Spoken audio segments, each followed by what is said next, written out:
আমি আজকে বানিয়েছি আচারি চিকেন। প্রথম থেকে লাস্ট পর্যন্ত দেখতে থাকো। প্রথমে আমি চিকেনগুলোকে ধুয়ে নিয়েছি, তারপরে যে কড়াইতে রান্না করব ওর মধ্যে চিকেনগুলো দিয়ে দিয়েছি। তার মধ্যে দিয়ে দিয়েছি পেঁয়াজ কুচি আর কাঁচা সর্ষের তেল। আমি এখানে অল্প পরিমাণে কাঁচা সর্ষের তেল দিয়েছি, কারণ সর্ষের তেল আমি আরেকবার ব্যবহার করব।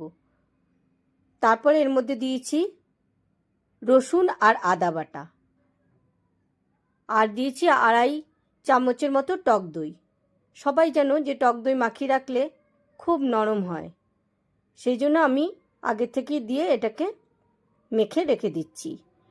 তারপর এর মধ্যে গুঁড়ো মশলা দিয়েছি, 1.5 চামচ জিরে গুঁড়ো দিয়েছি, আর দিয়েছি পরিমাণ মতো হলুদ গুঁড়ো, আর দিয়েছি কাশ্মীরি মির্চ। কাশ্মীরি মির্চটা শুধু রঙের জন্যই দিয়েছি, আর পরিমাণ মতো নুন দিয়েছি। নুনটা আমি অল্প করেই দিয়েছি, কারণ পরে আমি আরেকবার দেব। আর দিয়েছি কাঁচা লঙ্কা। এর সাথে পেঁপেও দিয়েছি, পেঁপে দিলেও জানো চিকেন খুব নরম হবে। দিয়ে ভালো করে মেখে নিয়েছি।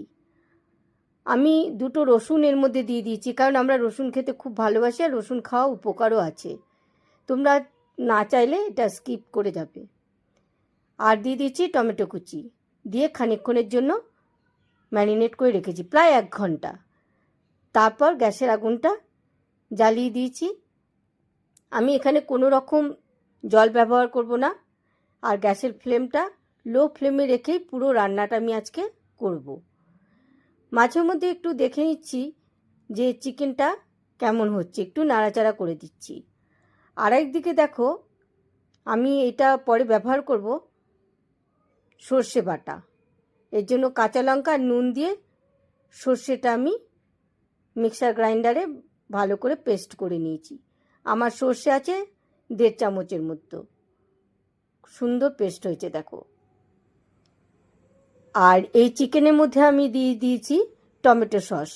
তোমরা চাইলে দিতেও পারো, নাও দিতে পারো, একটু চিনি যোগ করে দিও। দিয়ে ভালো করে নাড়াচাড়া করে আবার খানিকক্ষণ ঢেকে দিয়েছি। এবার আমি যে সর্ষে বাটাটা বেটে রেখেছিলাম সেই সর্ষে বাটাটা দিয়ে দিয়েছি। যখন চিকেনটা প্রায় হয়েই গেছে, ভালো করে নাড়াচাড়া করে নিয়েছি।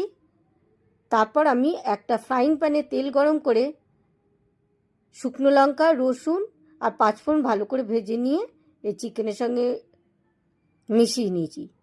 তারপর খানিকক্ষণের জন্য চিকেনটা ঢেকে রেখে দিয়েছি। এটাতে খুব সুন্দর একটা চিকেনের মধ্যে গন্ধ আসবে। আজকের রান্নাটা যদি তোমাদের ভালো লাগে, লাইক, কমেন্ট, শেয়ার করতে কিন্তু ভুলো না। পাশে থেকো।